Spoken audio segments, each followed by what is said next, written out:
frisch gewaschen, frisch nachgefärbt, wie sich das gehört. Also ganz frisch. Und hey, du bist noch nicht dran. Ich wollte eigentlich ein bisschen weihnachtliche Stimmung einleiten. Deswegen habe ich den Weihnachtsstern dahingestellt. Aber der ist zu groß, den seht ihr gar nicht, glaube ich. Nur den Topf.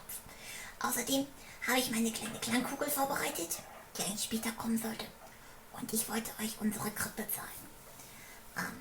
Sie ist also ein bisschen klein geraten, aber ich bin auch ein bisschen klein geraten. Deswegen haben wir hier eine Nüsschenkrippe. Ja, wir haben da Maria und Josef und das kleine Nüsschen.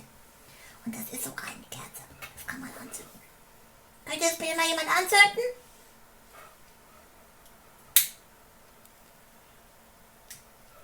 Vielen Dank.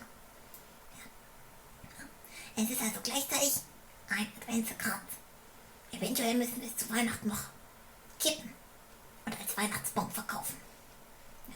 Wir sind also etwas sparsam, sozusagen, mit Weihnachtsdekoration dieses Jahr.